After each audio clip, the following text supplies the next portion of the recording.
Hello and welcome to Daily Star News Analysis, where we look at today's big news. And today we have quite a bit of major developments, one of them being the protests and strikes over the NCT deal, Jamaat's manifesto that was unveiled yesterday, and who can administer the oath to new MPs. The law advisor has sort of shed light on that subject.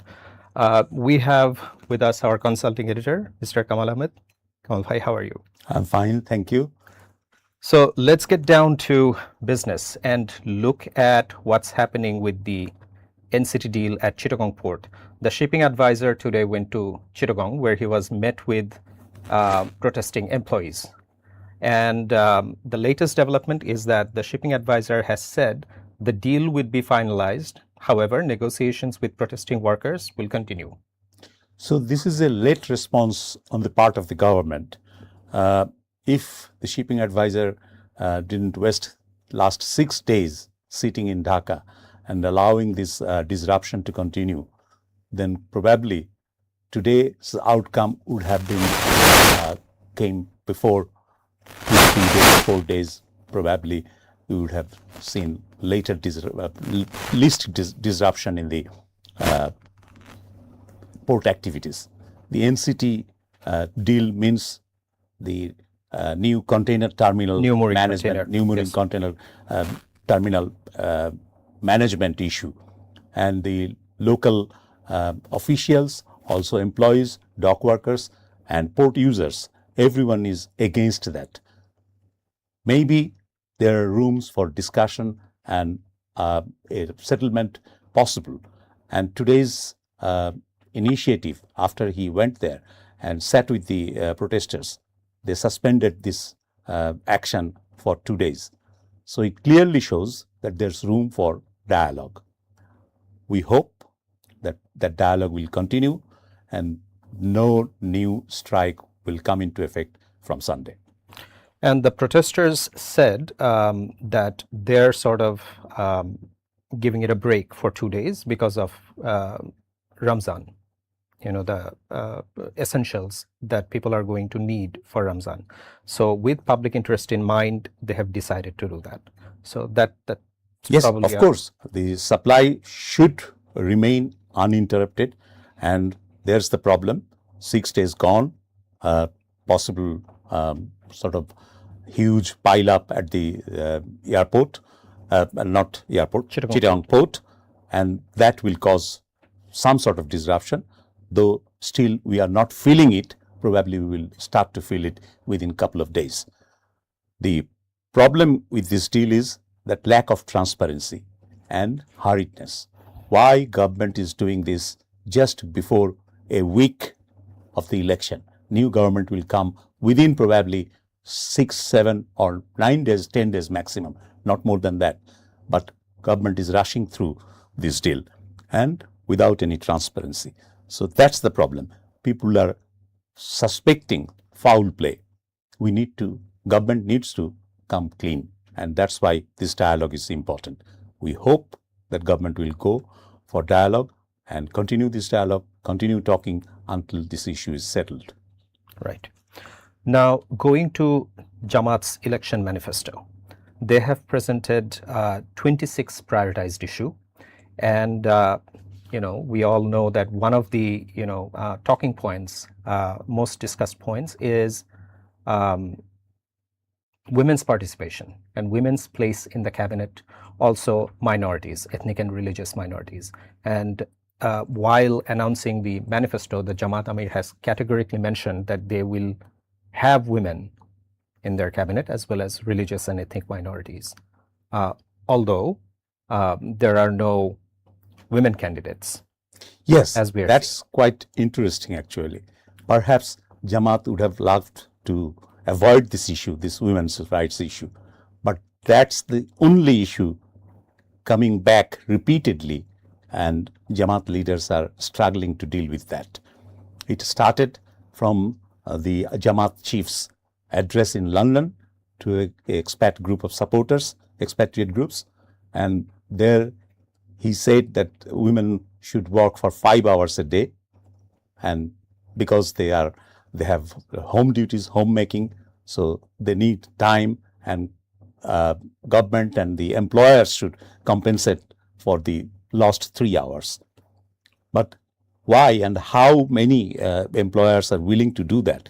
And problem is that actually it will discourage or shut down the door of employment for women.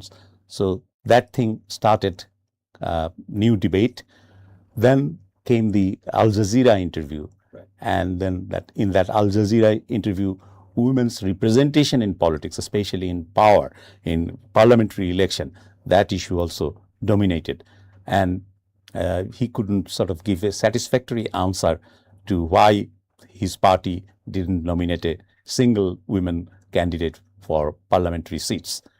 And that's been going on since then.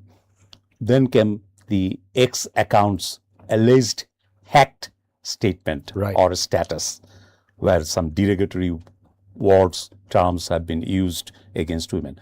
So it's continuously coming back again and again and again, and that's dominating Jamaat's electioneering somehow, which they wished probably could avoid. Yesterday, the Jamaat chief, during his presentation of Jamaat manifesto, promised that women will be represented significantly in the cabinet. Right. He also added that minority representatives also will be included in the cabinet. But the reality is that the whole Jamaat nomination shows only one minority candidate, right, a Hindu candidate from Khulna, Krishna Nandi. No women candidates. If we say that the government or cabinet is 30-member cabinet or maximum 50-member cabinet, so 1/10 of the cabinet members can be technocrat from technocrat quota, non-elected or unelected people. So probably 3 to 5 people he can accommodate in the cabinet. How many of them will be women? How many from different marginal groups? How many from minorities? So that's a big question. And most fundamental question is that if they are not elected, they will be at the mercy of their master, the appointing authority, prime minister. So they won't be able to function independently like an elected MP does. So this is a real problem. And I don't know how Jamaat will manage this issue. Let's see for next 6 days how this debate proceeds. The other noticeable pledge they have made in Jamaat's manifesto is participation of the youth, young men and women. It has been promised that they will be helming several leadership positions. So how will that work out? Again, I am not sure how many under 40 nominees Jamaat has, because that's how you can signify youth representation in their cabinet. They have alliance partner NCP, and NCP is full of young leadership. Right. How many of them will succeed? We have to see. So it's still unclear whether empowering the youth is only a rhetoric, or would it be a possibility, real possibility? Right. Now, moving on to who can administer the oath to new MPs.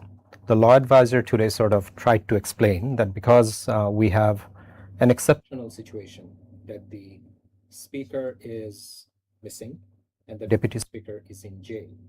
So under this circumstance, the law advisor explained that the president, in consultation with the chief advisor, can decide or choose someone, or the chief election commissioner can step in this role. The first proposition that the chief advisor can consult with the president and find out a way out, that seems a little bit bizarre, because that's out of the Constitution. Constitution doesn't provide any kind of provision for the outgoing head of government, chief executive, to decide in consultation with the president. No, there's no provision like that. But the second proposition, that the chief election commissioner can administer oath, that's a possibility, and that can happen under the existing constitution if the newly elected MPs are not given oath within 3 days. Right. So probably that's more feasible, practical, and acceptable solution way out in this situation, because we know the last speaker is missing and her deputy is in prison. Right. And they're also facing cases. Yes, of course. Okay. Thank you, Kamal Bhai, for being with us. That's it for tonight.